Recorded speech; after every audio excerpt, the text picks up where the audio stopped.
오늘 본문이 다루는 이야기는요, 일명 안디옥 사건이라고 별명이 붙여져 있습니다. 무슨 사건이냐면 바로 바울이 베드로를 책망한 일이 벌어졌어요.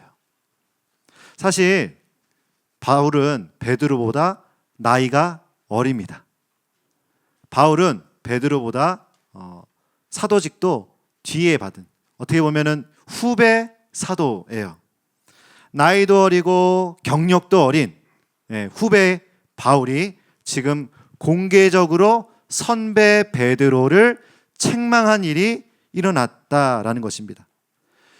도대체 무슨 일이 있었길래 베드로한테 바울이 책망을 했을까요? 책망을 할 거면 따로 불러서 베드로 선배님, 이건 좀 아닌 것 같습니다 라고 하는 게 저희 생각에는 맞는 것 같죠. 그런데 지금 이렇게 공개적으로 교회에 보내는 편지에, 그리고 후대의 수많은 믿음의 후배들이 읽을 이 성경에 이 내용을 왜 기록했을까요? 바울의 의도는 무엇이었을까요? 먼저 지난 시간까지 복습을 짧게 하겠습니다.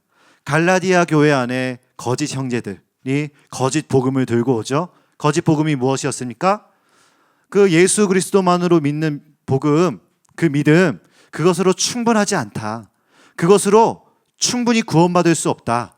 우리처럼 율법을 따라야 하고 특히 할례를 받아야 구원받을 수 있다. 이 거짓 복음으로 갈라디아 교회 사람들을 혼란시키죠. 믿음을 흔듭니다. 이 할례를 받아야 당신과 내가 하나님의 자녀가 되고 하나님의 백성이 돼서 그래야 우리가 서로 교제할 수 있다. 그들의 주장이에요. 바울은 이런 거짓 복음에 흔들리는 갈라디아 교회 사람들에게 오늘 이 이야기를, 이 안디옥 사건의 이야기를 해주고 있는 것입니다. 왜냐하면 이 안디옥 사건은요, 이 복음의 정신과 거짓 복음의 정신이 충돌하는 이야기이기 때문이에요. 그렇기 때문에 이 내용을 다루면서 갈라디아 교회 사람들에게 진짜 복음의 정신이 무엇인지 알려주고자 굳이 이 껄끄러운 얘기를 성경에 써 놓은 것입니다. 사건의 전말은 이렇습니다. 11절 다시 한번 읽어볼까요? 11절입니다. 시작. 게바가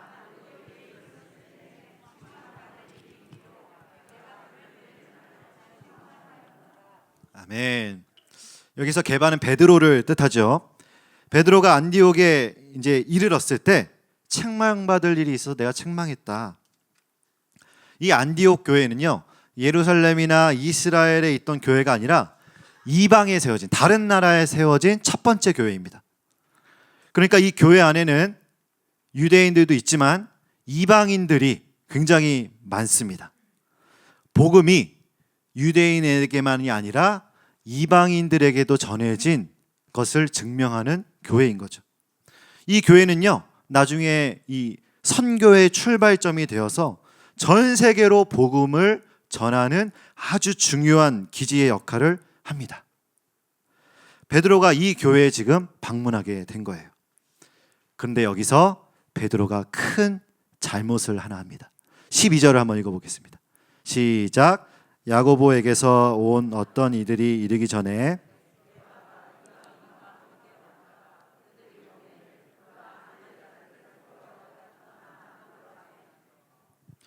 어느 날 베드로는 여기 이제 안디옥 교회 이방인 성도들과 함께 식사를 하고 있었어요.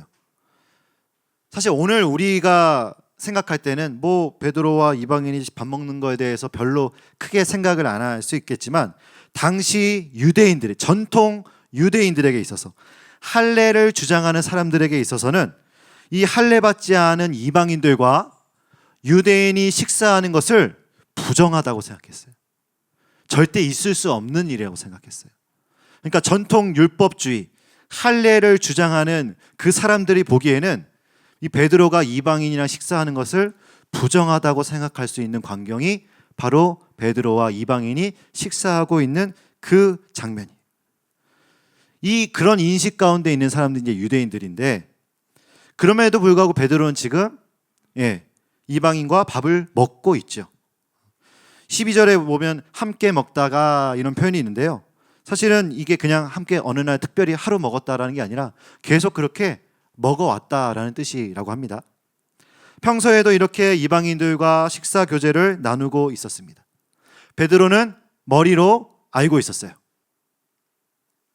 복음은 할례자나 무할례자들이나 유대인이나 이방인이나 할 것 없이 모두에게 열려 있고, 어떤 인간의 조건, 특히 할례를 받는지 안 받는지, 어떤 능력에 따라서 구원받는 것이 아니라 오직 예수 그리스도로 그 은혜로 인하여 구원을 받았기 때문에 우리는 모두 하나님의 자녀가 되었다, 이것을 알고 있었어요. 그랬기 때문에 이방인들과 이렇게 식사를 할 수 있었던 것이죠. 그런데 어느 날 누가 찾아옵니까? 야고보에게서 온 어떤 이들이 찾아옵니다. 그런데 알고 보니, 사도행전에 보니까 야고보가 보낸 사람이 아니었어요. 야고보가 보냈다고 사칭하는 거짓 형제들이었어요. 율법주의자들이었어요. 이 사람들이 지금 안디옥 교회를 찾아온 겁니다. 베드로가 그들을 보자 깜짝 놀랍니다. 딱 얼굴을 보니까 그 유대 전통을 따르는 아주 예루살렘에서 권위 있는, 힘 있는 율법주의자들이 찾아온 거예요. 그들의 얼굴을 보자마자 베드로는 밥 먹다 말고 싹 입 닫고 일어나서 그 자리를 떠나버립니다. 그 자리에서 도망쳐버려요. 저는 오늘 이 베드로의 행동을 보면서, 그리고 이 행동에 대한 바울의 이 대처를 보면서 오늘날을 살아가는 우리에게 주시는 하나님의 말씀은 어떤 말씀일까? 어떤 교훈일까? 두 가지 정도로 함께 살펴보기를 원합니다. 먼저 본문을 통해 주시는 첫 번째 교훈, 복음은 삶으로 이어져야 합니다라는 것입니다. 왜 베드로는 이방인들과 밥을 먹다가 그렇게 도망치듯 떠났을까요? 그 질문에 성경은 이렇게 기록합니다. 12절 하반절 보시면 그가 할례자들을 어떻게 했다고요? 두려워합니다. 할례자들을 두려워하여 떠나 물러갔다라고 말합니다. 이방인들과 밥을 먹고 있는 그 모습을 그 할례자들에게 들키고 싶지 않았어요. 왜요? 그들이 베드로 보고 너 이방인이랑 밥 먹었어? 부정해. 너 자격 없는 것 같다. 너 교회 지도자 할 자격 없는 것 같다 라고 자신의 신변에 위협이 있을까 봐 베드로는 그들의 얼굴을 보자마자 사색이 되어서 그 자리를 도망친 거예요. 저는 이 장면을 이렇게 상상을 해보면서 이런 생각이 들었습니다. 베드로는 그래도 지도자인데, 그리고 같이 밥을 먹고 있던 사람들은 이제 막 예수를 믿게 된 이방인 초신자들일 텐데, 이렇게 밥 먹다가 갑자기 자신들을 부끄러워하면서 떠나는 지도자를 보며 무슨 생각을 했을까? 얼마나 상처받았을까? 이 마음의 상처뿐만이 아닙니다.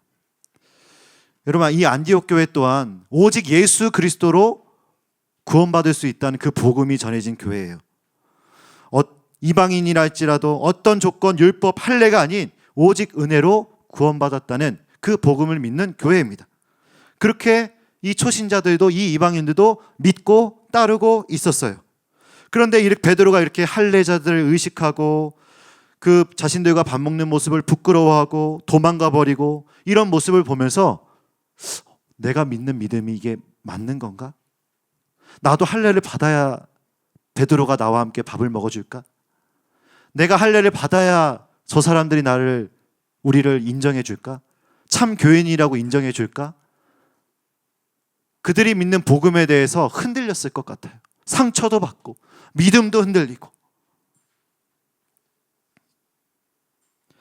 베드로는 머리로는 분명히 알고 있었습니다. 유대인이나 어떤 이방인들에게도 조건과 상관없이 하나님의 복음은 전해지고 한 가족이 될 수 있다는 것을요. 계시를 통해 이미 알고 있었어요. 그런데 위기의 순간이 딱 찾아오니까 바로 나오는 행동이 뭡니까? 도망가 버리는 거예요. 자신이 알고 자신이 믿고 있는 바와 위기의 순간에 행동하는 것이 다른 거예요. 믿는 것과 행동이 달라져 버렸어요. 사랑하는 행복한 모임 우리 어머님들, 또 우리 아버님들, 우리는 우리가 이 믿는 바와 우리의 행동, 우리의 삶이 일치되기를 소망합니다. 오늘날 기독교가 이렇게 많은 비판을 받고 있는 이유 중에 하나가 무엇입니까? 이 믿음과 행동이 너무 다른 거예요. 다른 사람들이 또 보기에. 뜨겁게 하나님께 기도드리고 예배드리면서 믿음을 막 교회에서 하다가도 정작 삶 속에서는 위기의 순간에 하나님을 경외하는 모습을 볼 수 없고, 서로 사랑하라 하는 하나님의 말씀에 아멘 하면서도 정작 어떤 관계의 문제가 탁 닥쳤을 때 시기하고 질투하고 다투고 분노하고 정죄하고, 내가 거룩하니 너희도 거룩해라 말씀에 아멘 하면서도 정작 유혹 앞에서 거룩의 모습을 찾을 수 없는 그런 모습들 때문에, 이렇게 믿음과 행동이 다른 모습 때문에 오늘 이렇게 우리의 교회가 위기에 닥치지 않았는가, 이런 생각을 해봅니다. 그래서 저는 오늘 설교 제목을 신행일치라고 좀 지어봤습니다. 야고보서에 이런 말씀이 있습니다. 영혼 없는 몸이 죽은 것 같이 행함이 없는 믿음은 죽은 것이니라. 네. 행함이 없는 믿음은 죽은 믿음이래요. 네. 우리가 믿는 바는 반드시 행함으로 이어져야 합니다. 베드로는 이 믿는 바와 행함이 일치되지 않았어요. 이 결정적인 순간에 하나님이 아닌 사람을 두려워하고 복음이 아닌 율법을 따라가 버린 거예요. 베드로의 이 행동은요, 단순히 이방인들에게 상처 주고 이방인들의 믿음을 흔들리는 것에 끝나지 않았어요. 그 주변에 있던, 복음을 믿고 있던 사람들에게도 영향력을 미칩니다. 13절 한번 읽어볼까요? 읽겠습니다. 시작. 남은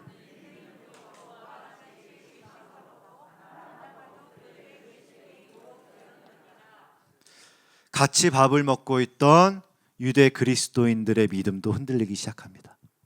왜냐하면 당시 베드로는 최고 지도자예요. 믿음의 선배죠. 믿음의 선배. 이 당시 이 안디옥 교회의 지도자는 바나바였는데, 바나바도 이 외식에 유혹되었다라고 기록하고 있습니다. 이 믿음의 선배라고 할 수 있는 베드로의 행동이 믿음의 후배들의 믿음을 흔들리게 하는 부정적인 효과를 가져옵니다. 그래서 이 믿음의 선배의 역할이 참 중요한 것 같습니다. 그런 면에서 저는 제가 분당우리 교회에서 어릴 때부터 자라면서 수많은 믿음의 선배들을 만나고, 제가 여기 그 고등부 출신이에요. 청년부 출신입니다. 여기 사역 나갔다 이제 다시 이제 3년 전에 왔는데, 수많은 믿음의 선배들을 보면서 자라고, 또 목사가 되어서는 존경하는 목사님 밑에서 보고 배울 수 있다라는 것이 얼마나 큰 복인지 모릅니다. 왜냐하면 우리 담임 목사님은 아시잖아요. 말씀을 전한 대로 그대로 삶 속에서 행동으로 사시려고 애쓰는 분이세요. 그대로 사세요.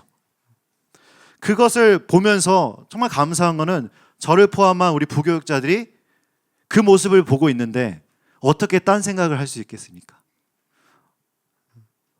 나도 전한 대로 살아야겠다, 나도 믿는 대로 행동해야겠다, 보고 배우는 건 아니겠습니까? 믿음과 행동을 일치시키려고 100점짜리는 아닐지라도 계속 몸부림치는 거예요.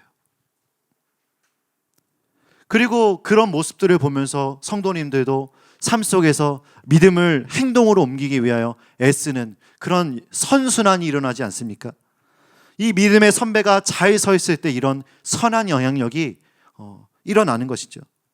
그러나 지금 베드로는 오늘날로 치면 강대상에서 말한 것과 행동이 다른 거예요. 강대상에서는 복음을 선포하고 누구나 그리스도의 자녀가 됩니다. 우리 모두는 한 가족입니다. 예수 그리스도는 오직 복음으로만, 믿음으로만 구원받습니다. 선포해놓고 위기의 순간에는 바로 할례자들의 길을 따라가 버리는, 믿음의 선배의 자리, 리더의 자리는 이래서 정말 중요합니다. 저도 이 부분에 대해 정말 부담감을 가지고 사역을 하고 또 하나님 앞에서 몸부림을 치고 있는데요. 우리 사랑하는 행모 교사, 우리 선생님들, 또 우리 사랑하는 어머님, 아버님들, 교사의 직분, 또 우리 어머님, 아버님들, 각 가정의 믿음의 선배로 계시지요. 믿음의 선배의 모습이 정말 중요합니다.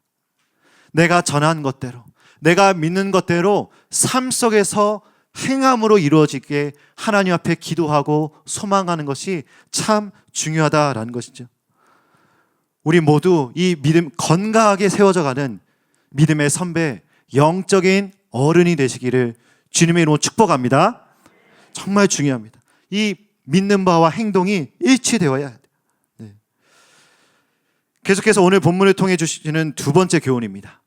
한번 읽어볼까요? 시작. 복음의 진리는 반드시, 네, 복음의 진리는 반드시 지켜져야 하는데요. 베드로는 사람들을 두려워했습니다.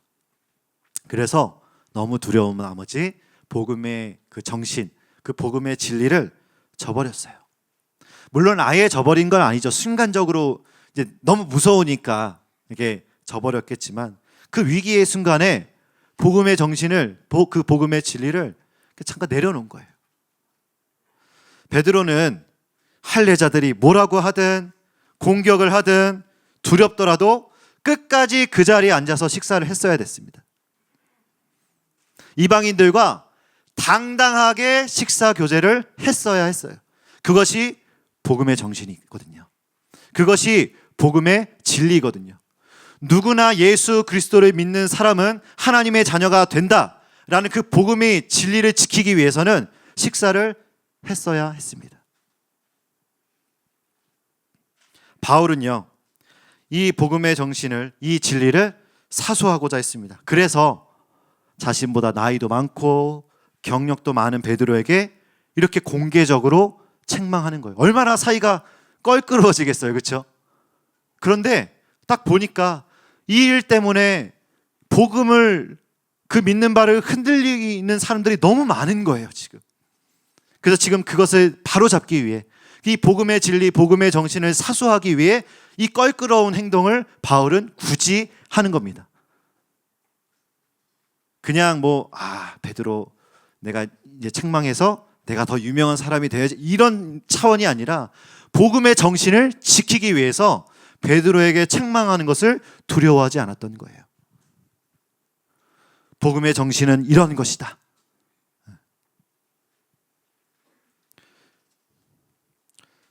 바울은 복음을 전하고 복음을 지키는 일을 위해서라면 목숨도 아끼지 않았던 사람입니다. 이 복음의 정신, 이 진리는요, 우리가 반드시 지켜야 하는데요. 여기서 우리가 한 가지 조심해야 될 것이 있습니다. 내가 이 끝까지 지키려고 사수하고자 하는 이 복음, 진짜 진리, 이것인지 아니면 내가 주장하는 것이 내 개인적인 의견인지는 잘 구분해야 합니다. 무슨 말이냐면, 교회 안에서 우리 담임 목사님 자주 예화 드시는 거 있잖아요. 피아노가 왼쪽에 있어야 됩니까? 오른쪽에 있어야 됩니까? 그러니까 이건 상징적인 거죠. 교회 안에서 다툼이 일어날 수 있는 상징적인 예화인데, 왼쪽에 있든 오른쪽에 있든 그것은 서로 개인적인 의견이기 때문에 서로 소통하고 조율하고 양보할 거 양보하면서 그렇게 결정하면 되는 겁니다. 근데 그것이 개인적인 의견을 마치 이 바울이 가지고 있는 복음의 진리처럼 생각해서 끝까지 내 의견만 맞다라고 할 수 있는 위험이 있다는 거예요.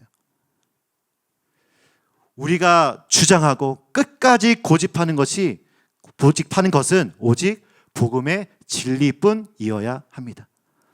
왼쪽에 있든 오른쪽에 있든 그것은 중요하지 않습니다. 성경에 써 있지 않아요.